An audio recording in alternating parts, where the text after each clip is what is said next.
Happy birthday to you, happy birthday to you. वो क्या है ना कि आज है जिमी शेरगिल का जन्मदिन and he is 51 years old. I know उनकी त्वचा को देखकर उनकी उम्र का पता ही नहीं लगता, लेकिन हमने की खास मुलाकात विद द बर्थडे बॉय और कैसे उन्होंने बताया कि ना सिर्फ उन्हें लगता है कि ऑनर का तीसरा सीजन आना चाहिए, लेकिन कहीं ना कहीं जिमी को फिल्म इंडस्ट्री में उनका ड्यू नहीं मिला। ये और ढेर सारी दिल से दिल की बातें with Jimmy Shergill.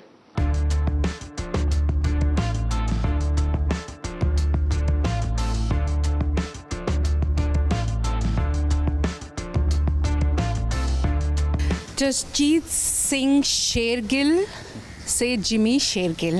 He's a 50-year-old man and he just doesn't look that way.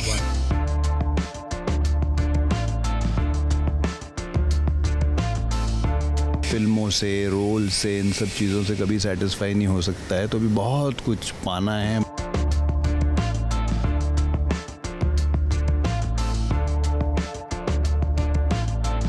Right और कन्वीनियंट के बीच में तो राइट को ही चूज करेंगे।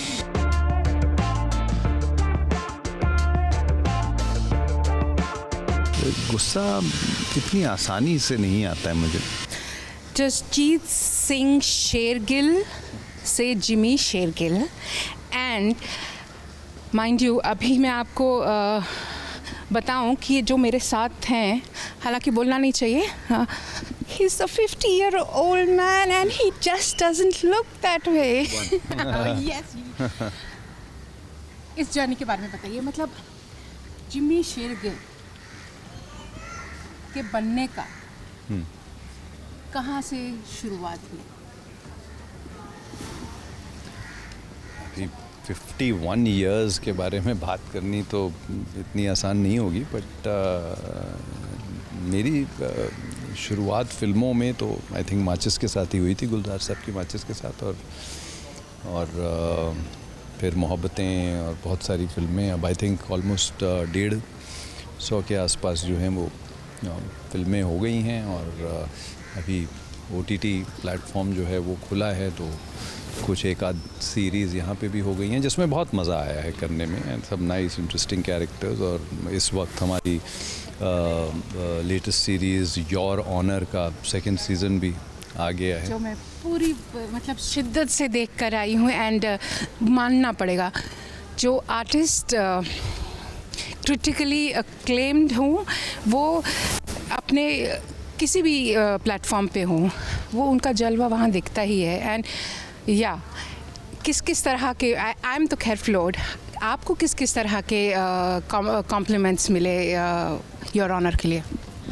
योर ऑनर सीज़न 1 से ही एक आई थिंक कहानी को लेके और कैरेक्टर्स को लेके एक बेस जो है वो बन गया था, और बहुत टाइम से लोगों का यही था कि सेकंड सीज़न कब आ रहा है, सेकंड सीज़न कब आ रहा है। And finally the makers came up with the second season, और जिसके बारे में लोगों ने यही कहा कि नॉर्मली फर्स्ट सीज़न के बाद सेकंड सीज़न जो है वो बहुत बड़ा ड्रॉप होता है, बट इसमें जो है वो सेकंड सीज़न लोगों को पहले वाले से भी बहुत ज़्यादा पसंद आ रहा है, तो which in itself is a big thing. And पता नहीं, मुझे ये शायद मुझे ही एहसास है या ऐसा उसमें फील करवाने की कोशिश की है कि सीज़न 3 भी आएगा, ऐसा मुझे क्यों लग रहा है? आना चाहिए इस बार तो आई थिंक, हालांकि इन सब चीज़ों में थोड़ा वक्त लगता है, because it is based on an Israeli series कोडो, और वहीं से वहाँ से उनके राइट्स लेके हमारे यहाँ एशिया के लिए या इंडिया के लिए जो भी है हमारी लैंग्वेज में सारे राइट्स जो हैं वो अपलॉज ने लिए और उसे बनाया। अब सेकंड सीज़न आउट हो गया है, और जिस तरीके का रिस्पांस लोगों से आया है, आई एम प्रीटी कॉन्फिडेंट कि थर्ड आएगा, क्योंकि कहानी में अभी भी वो गुंजाइश है। ऐसी जगह पे छोड़ जाता है जहाँ पे लगता है कि जिस चीज़ के लिए आपने सारा कुछ किया वो खो गया। So what is the take away from that? तो उसके लिए सीज़न 3 तो बनता ही है। जी, इवन आई एम होपिंग कि जल्दी वो कहानी तैयार हो और हम लोग उसे शूट करें, बिकॉज बहुत मज़ा आता है। आई थिंक ये योर ऑनर में बिशन खोसला का कैरेक्टर करने में आई थिंक मुझे बहुत सेटिस्फैक्शन मिलती है, मज़ा आता है। हालांकि हमारा फर्स्ट सीज़न जो था उसमें थोड़ा ज़्यादा अच्छा था, because that was pre Covid times, और उस वक्त जो है वो हम लोगों ने एक नॉर्मल तरीके से इन्जॉय किया अपनी शूटिंग को और हर चीज़ को। कोविड के दौरान जो है वो थोड़ा सा सिचुएशन हमारे लिए थोड़ी टफ़ हुई, क्योंकि पैचेस में शूट करना पड़ा। अचानक से हम शूट पे जाते थे आउटडोर पे और लॉकडाउन हो जाता था, हमें वापस आना पड़ता था। बॉम्बे में भी काफ़ी प्रोटोकॉल्स थी, सब कुछ था। But end of the day जब चीज़ रिलीज़ होती है, लोगों को पसंद आती है, अच्छा रिस्पांस मिलता है, फिर आप वो सारे बैड एक्सपीरियंसेस जो हैं उनको भूल जाते हैं। जब मैंने आपसे पहला सवाल वहाँ पे किया कि जसजीत सिंह से Jimmy Shergill, from a chocolate boy to something as serious as this, मेरा मतलब वही था कि ये जो जर्नी आपकी इस तरह की रही, पहले तो सबसे पहले ये कि कब डिसाइड किया कि एक्टर, और वॉज इट जस्ट कि सबने बोला कि बॉस इसकी शक्ल तो बहुत अच्छी है, इज़ अ चॉकलेट बॉय, ये फलाना, तो ये तो हीरो बनेगा, और वॉज इट योर डिसीजन और वॉज इट योर कॉलिंग, आपको लगता था? नहीं, मेरे दिमाग में ऐसा कुछ नहीं था कि मैं फ़िल्मों में आना चाहता हूँ। मैं इनिशियली उस वक्त की बात कर रहा हूँ। मेरे बड़े भाई साहब जो हैं उनके दिमाग में पता नहीं क्या आया था कि उन्होंने कहा कि यार तुम जाके बॉम्बे जाके तुम अपनी एक्टिंग क्लासेस करो, आगे देखते हैं क्या करना है। सो बिकॉज़ उन्होंने बॉम्बे का नाम लिया था तो मैंने ज़्यादा उनसे पूछा भी नहीं कि आप ऐसा क्यों कह रहे हो कि मुझे एक्टिंग क्लासेस करनी चाहिए या कुछ। तो एक मन में एक चीज़ आई कि यार बॉम्बे जा रहे हैं, वहाँ देखते हैं आगे ज़िंदगी में क्या होता है। बस यहाँ आए, एक्टिंग क्लासेस ज्वाइन की, और पहला रिएक्शन तो ये था कि यार ये जो लड़के लड़कियां जिस तरीके से परफॉर्म कर रहे हैं ये तो मुझसे नहीं हो पाएगा, तो मैं वापस चलता हूँ। बट रोशन तनेजा साहब जिनकी मैं एक्टिंग क्लासेस कर रहा था, उन्होंने मुझे बोला कि ये लोग जो हैं ये 1.5 साल से यहाँ पे यही कर रहे हैं, और तुम भी देखना कि 1 साल के बाद तुम भी ऐसा ही करोगे, तो तुमको डिस्करेज होने की कोई ज़रूरत नहीं है। तुम मेहनत करो and you will be doing whatever they are doing today, and so that made me realize कि हाँ यार मेहनत तो 100% करनी पड़ेगी, and that's how it all started। and फिर मेहनत करी, फिर सब कुछ किया, फिर माचिस में एक एग्जैक्टली मैं इनफैक्ट इस पे आने वाली थी कि माचिस जैसी फिल्में मतलब बहुत कुछ ऐसा बनता है, बट तब जिस टाइम पे माचिस आई थी उस टाइम पे इस तरह की फिल्मों के लिए मतलब ठीक था, मतलब they would be considered as a parallel cinema kind of a thing, मतलब उस जोन में थोड़ा सा। बट गुलजार साहब ऑब्वियसली, एक तो पहली बात ये कि आप यू बीन वेरी लकी कि गुलजार साहब के साथ पहली फिल्म एंड माचिस, मतलब उस फिल्म की क्या यादें हैं और किस तरह से आप उसको देखते हैं? मतलब after doing that, did you actually feel that I've arrived in the sense कि बस मुझ में ये है, मैं comfortable हूँ इस इंडस्ट्री के लिए? नहीं, ऐसा कुछ नहीं था। आई थिंक पहली फिल्म थी, बहुत नर्वसनेस थी, बहुत ये था कि यार पहली बार कर रहे हैं, आई होप करेक्ट तरीके से करें, आई होप गुलजार साहब को पसंद आए।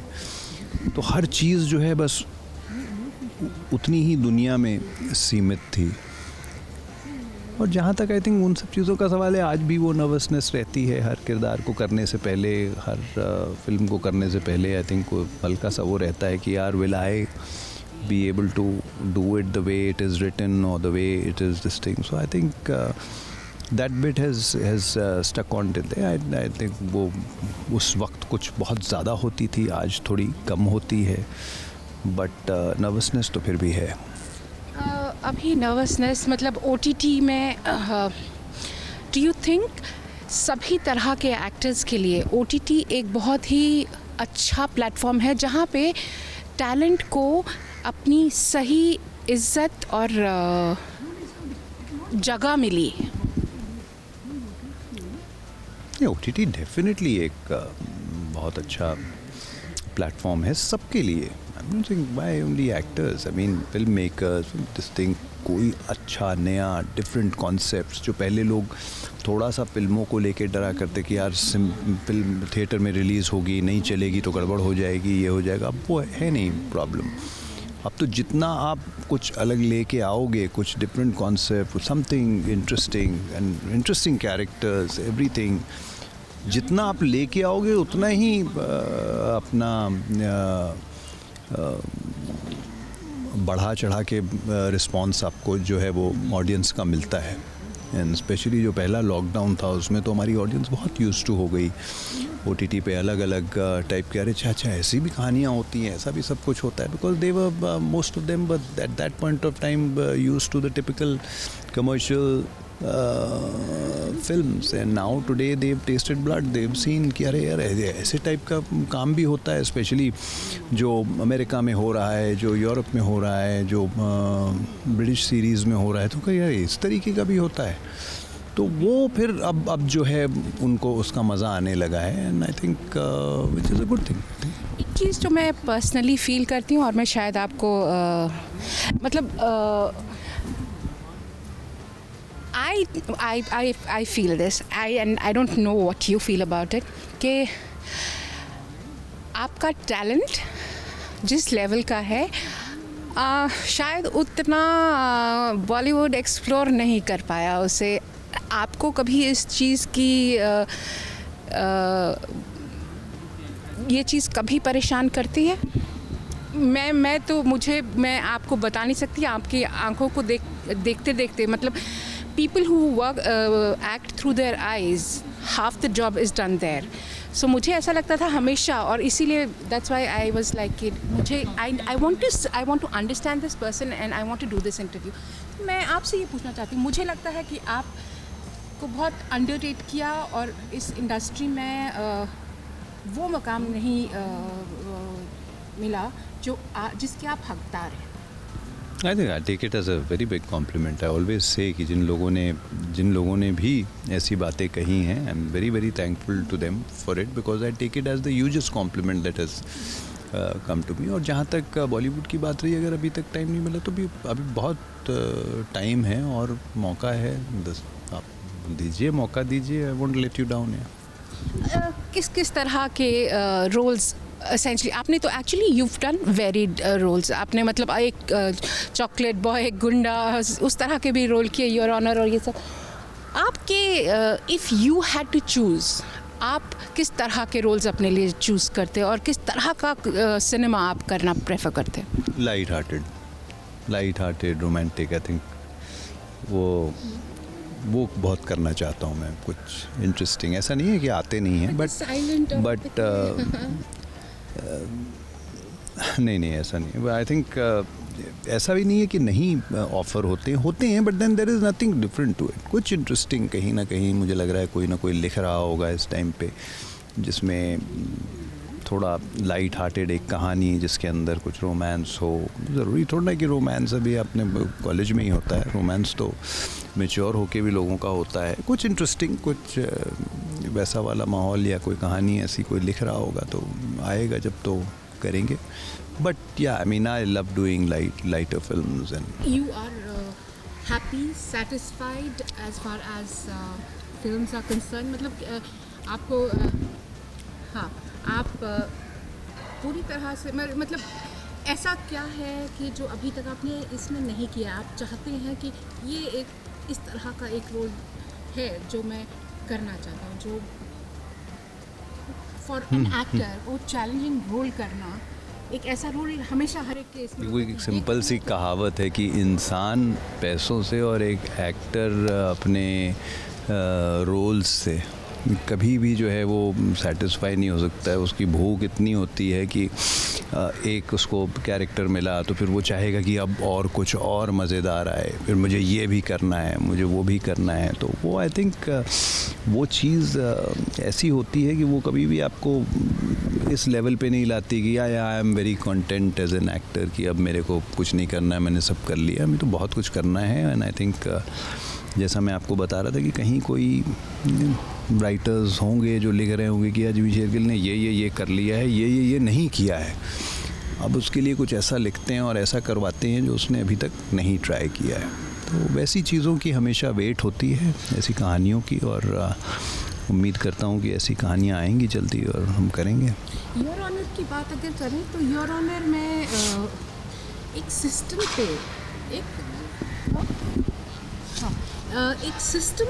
एक सवाल था, बहुत बड़ा गहरा सवाल था। हम ये कहना बड़ा आसान होता है कि सिस्टम में ये वाला खोट है, सिस्टम में ऐसे है, ये जज बिका हुआ है, ये ऐसे है, वैसा है। ये वाला जो एक पहलू था, ये दिखाना कि उस जज की भी अपनी तकलीफ़ और अपना उसकी भी कितना मुश्किल होता है उसके लिए, वो वहाँ पे जो वो एक डिसीजन ले रहा होता है वो कितना मुश्किल होता है लेने के लिए।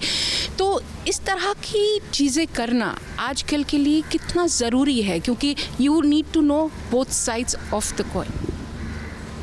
जी हाँ, आई थिंक एक अच्छा पॉइंट आपने टच किया। The thing is that see first season में क्या था, एक बाप और एक बेटे की कहानी थी। एक बाप who happens to be a जज इन द सेशंस कोर्ट, और एक ऐसा जज जिसकी लोग रिस्पेक्ट करते हैं, जो अपने डिसीशंस के लिए, अपनी जजमेंट्स के लिए he is known to be a very fair man, honest man, sincere person. और उसकी एक पर्सनल लाइफ है। उसकी पर्सनल लाइफ ये है कि उसकी बीवी जो है वो आज उसके साथ नहीं है, बेटा जो है वो शायद माँ के साथ ज़्यादा अटैच था, और माँ के गुज़र जाने के बाद अब वो फादर के साथ एक अजीब सी रिलेशनशिप है, जहाँ पे कि वो फादर पूरी कोशिश कर रहा है कि मैं अपने बेटे के साथ एक कनेक्शन डेवलप कर सकूं, मगर वो ऐसी एज पे है वो बच्चा कि वो कनेक्शन हो नहीं पा रहा है। और इसी बीच में अचानक से वही बेटा who's in the age of growing up, और वो जाके एक अपना हिट एंड रन केस में इन्वॉल्व हो जाता है। अब एक जज, सबसे पहला रिएक्शन ये होता है कि मैं इसे पुलिस स्टेशन लेके जाऊं और मैं रिपोर्ट करूं जाके कि भाई मेरे बेटे से ये हो गया है, एंड दैट्स। और जब वो पुलिस स्टेशन जाता है, तब तक सुबह जो हिट एंड रन हुआ था उस चीज़ की ब्रेकिंग न्यूज़ हो जाती है कि जिस इंसान को उसने हिट एंड रन किया है वो एक बहुत बड़े गैंगस्टर का बेटा है। अब इस जज को समझ में आता है कि बस इसको तो मैंने इसके अगेंस्ट जजमेंट दी थी, इसको जेल मैंने भेजा था, मेरा बेटा अगर किसी भी जेल में गया तो वहाँ पे ख़त्म कर दिया जाएगा क्योंकि वो मेरा बेटा है। And now it is his war against everything to save his child. That was the first season. और फर्स्ट सीज़न जहाँ पे एंड होता है वो कहानी ऐसे मोड़ पे आती है कि यू वांट कि यार टू नो कि यार अब क्या, ये सब तो इसने कर दिया था, and now he has gone against that only in the last shot, so अब क्या होगा। और वहाँ से सेकंड सीज़न जो है वो करता है। तो ये एक ऐसा कैरेक्टर था जिसमें बहुत, पहली बार ही मैंने सुना था तो मुझे समझ में आ गया था कि एक बहुत लेयर्ड, एक ऐसा कैरेक्टर जिसमें कि जैसा आप कह रहे थे कि आँखों के साथ, तो आई थिंक वो बहुत सारी चीज़ें अनसेड होती हैं, आँखों के साथ आपको एक्सप्रेस करना पड़ता है, वो सारा स्कोप जो है इस कैरेक्टर में था। तो इसके बाद if I ask you as an actor, आपने उसे प्ले किया, आपने उसे महसूस किया, आपने उसे फील किया, अगर लाइफ में एक ऐसी चॉइस आई जहाँ पे आपको राइट और कन्वीनियंट के बीच चूज़ करना हो, तो what would you choose? Right और कन्वीनियंट के बीच में तो राइट को ही चूज़ करेंगे, मगर अगर ऐसी सिचुएशन होगी जहाँ पे एक तरफ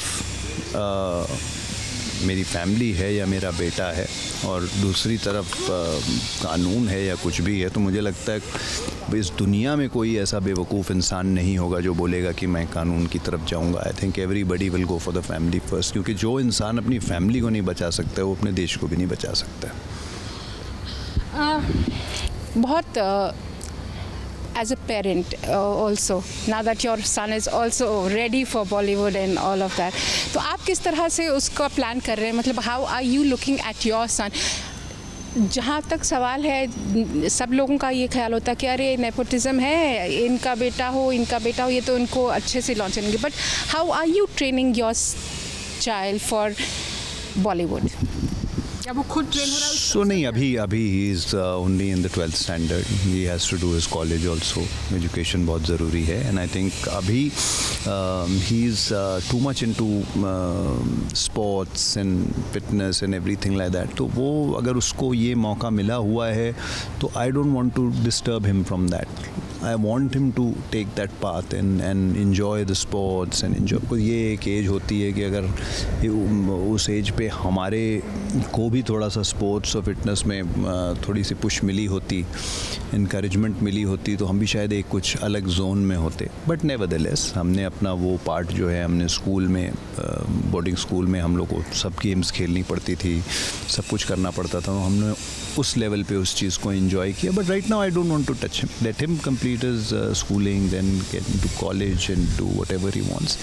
उसके बाद whatever decision he takes, if he feels that tomorrow he wants to come in the industry, अब इंडस्ट्री भी बड़ी वास्ट होती है, बच्चे का पता नहीं लगता है, maybe he wants to be get into direction, he wants to this thing. ज़रूरी नहीं होता है कि हम अपनी assumptions कर लेते हैं कि अरे जिमी शेरगिल का बेटा है तो वो हीरो बनेगा या कुछ करेगा, वो उसकी चॉइस है, and whatever choice he makes at that point of time, I as a father will have to back him.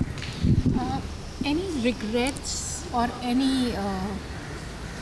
things जो आपको लगता है कि पहले any regrets, दूसरा ऐसी कौन सी चीज़ें, जो एक होता ना फाइनल गोल कि I have to finally reach this, ऐसा कुछ? First, any regret that you have? Any regrets? देखिए बेसिकली ऐसी थिंकिंग ही नहीं है मेरी कि मैं बैठ के रिग्रेट कर, मैं तो बल्कि कोई चीज़ अगर मुझे बॉदर करती है या मुझे ऐसा कुछ लगता है कि इस चीज़ से मैं खुश नहीं हूँ, तो मैं उसके बारे में सोचना बंद कर देता हूँ. और मैं सबको यही एडवाइस करता हूँ कि जितना आप पुरानी चीज़ों के बारे में सोचोगे करोगे तो उतना ही आप दुखी होगे. तो अपनी ज़िंदगी कि में आगे क्या होने वाला है उसके बारे में सोचिए. आप उसके बारे में उतना ही वक्त अगर आप निकाल के ये डिसाइड करने में लगा देंगे कि अब मुझे आगे क्या करना चाहिए, आई थिंक वो ज़्यादा आपके लिए बेटर होगा, रादर देन थिंकिंग कि आपने क्या गलत किया. गलत जो आपने किया है उससे जो सबसे बड़ा सबक आपको मिलना था वो आपको मिल गया है, कि उससे अगर आप कुछ सीख गए हैं तो आपको सबक मिल गया. अगर उससे आप कुछ नहीं सीखे हैं तो फिर अगर वो हादसा आपके साथ फिर वापस से हो जाए तो उसमें कोई बहुत बड़ी बात नहीं होगी. एक ऐसी चीज़ जो पाना चाहते हैं जिसकी चाहत अभी तक, मैंने आपको एक चीज़ बताई थी अभी कि एक इंसान पैसों से और एक एक्टर फिल्मों से, रोल से, इन सब चीज़ों से कभी सेटिस्फाई नहीं हो सकता है. तो भी बहुत कुछ पाना है, बहुत कुछ वो करना है, बहुत सी चीज़ें दिमाग में हैं, चाहे वो फिल्मों को लेके हों, रोल्स को लेके हों, चाहे वो डायरेक्शन को लेके हो, कुछ भी हो, बहुत कुछ करना बाकी है. आई थिंक वो उम्मीद पे दुनिया कायम रहती है. हम भी उम्मीद लगा के रखें कि थोड़ा थोड़ा भी चाहे करें, बट सब चीज़ों को करेंगे ज़रूर. जिमी शेरगिल तो हम लोग जानते हैं, मतलब एज एन एक्टर जो हमने देखा है. Jimmy Shergill as a person किस तरह से, मुझे पता नहीं, आपको देखकर मुझे ऐसा लगता है कि आपको गुस्सा नहीं आता होगा, बट किन चीज़ों से गुस्सा आ सकता है, या आप like what is Jimmy Shergill like?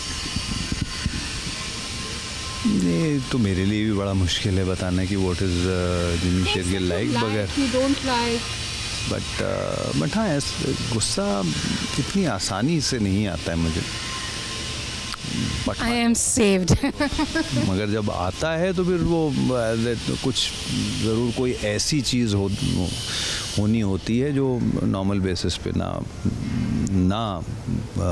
हुई हो, तभी कुछ उस टाइप का गुस्सा आता है. But otherwise I think I am a happy go lucky guy. यार, I enjoy my work. I am not a multitasking kind of a person because I am old school, so मेरा वो एक दिशा में ही दिमाग चलता है। तो अगर मैं एक महीने के लिए कोई शूटिंग कर रहा होता हूँ, किसी चीज़ में होता हूँ, तो मेरा दिमाग सारा उधर ही होता है। और उस दौरान बस कई बार फ़ोन कॉल्स रिटर्न करना मुश्किल हो जाता है, ये हो जाता है, वो हो जाता है, क्योंकि मैं एक चीज़ यही समझता हूँ कि यार मेरा मेन मुद्दा आज के दिन का क्या है। वो आज के दिन का ये है कि यार ये सीन्स हमें दिए गए हैं, ये हमें अच्छे से करने हैं और हम कोशिश करके उस चीज़ को करेंगे। तो कई बार ये एक्स्ट्रा चीज़ें भी दिन में बोल दी जाती हैं बाय मैनेजर और समथिंग कि ये आपने पोस्ट करना है, ये आपकी फिल्म जो है रिलीज़ पे है। तो कई बार वो 2-2 दिन डिले हो जाती है, क्योंकि आपका दिमाग कहीं और है। And to get into that zone, to be posting that and what you type and all that, whatever. So I think because of being old school, I am not a very multitasking kind of a person. बहुत ज़्यादा social media पे भी नहीं बहुत ज़्यादा active. मतलब मैं जब भी हो सकता है try to post and everything like that, but वो आर्ट मुझे आज तक समझ नहीं आई कि 24 आवर्स कुछ ना कुछ डालते रहो जिससे कि कुछ कमाल के फॉलोअर्स इंक्रीज़ होते रहें, सब कुछ है। तो वो थोड़ा सा अभी मुझे उसको फिगर आउट करना है और कुछ उस तरीके की चीज़ें करनी है, क्योंकि करके तो सब कुछ देखना चाहिए। आपको भी ज़माने के साथ साथ चलना है, तो वो भी करेंगे, एक पॉइंट आएगा तो। पंजाब से हैं तो आई मीन ऐसा कोई भी नहीं होगा पंजाब में जो गाना नहीं गाता। How are you, how would you rate yourself as a singer? नहीं, मैं गाना तो नहीं गाता हूँ, लेकिन I would love to sing. मैं तो चाह है मेरी कि मैं भी गाने गाऊँ। और बिकॉज गानों का क्या होता है कि उसके लिए स्पेशली आपको टिकट लेके सिनेमा हॉल में जाने की ज़रूरत नहीं होती। आप अपनी गाड़ी में लगा लो, आप अपने मोबाइल पे लगा लो। और इसीलिए सिंगर्स एंड एवरीथिंग की एक पॉपुलैरिटी, एक फॉलोइंग और एक उनका वो जो क्रेज़ होता है, तो भले किसी हमारे जैसों के लिए तो क्या होता है कि अगर आपकी फिल्में लोगों ने देखी हैं तो उनको पता होगा आप कौन हैं, वरना तो वो है। तो चाहे वो इंटरनेशनल सिंगर्स हों, चाहे वो हमारे सिंगर्स हों या कुछ भी हो, सिंगर्स का तो अपना एक क्रेज़ होता है। I would love to at some point at least कुछ गाने। नहीं, ऐसे कोई गाना नहीं आता है मेरे दिमाग में। नहीं, फेवरेट्स अपने बहुत होते हैं, डिपेंड करता है। वो मिक्स ही एक बनाई होती है एल्बम, उसी के अंदर सब अलग अलग मूड के अलग अलग वो चलते रहते हैं। जिम के लिए कुछ अलग बनाए होते हैं, कुछ ऐसा होता है एंड ऑल दैट, बट ऐसा। How do you keep yourself fit?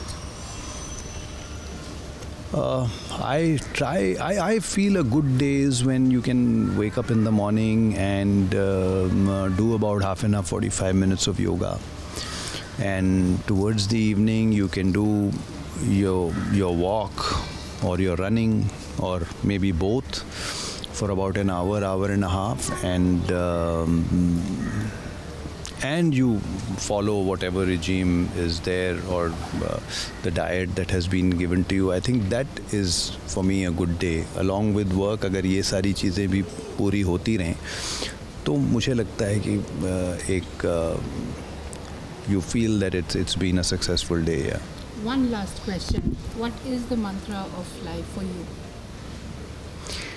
Well, my mantra has always been live and let live. Yeah. I don't try to pull people down or show anybody down or whatever. So my thing is this is a huge place here.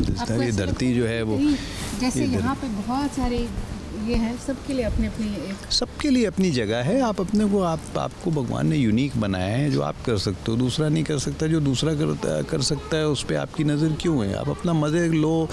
जब ये सोच आपकी हो जाएगी तो then you will start enjoying life also much more. मैं तो करता हूँ, मुझे तो बहुत मज़ा आता है अपना।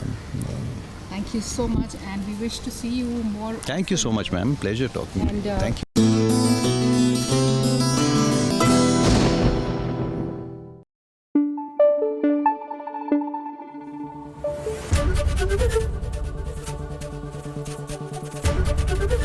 ABP न्यूज़ आपको रखे आगे।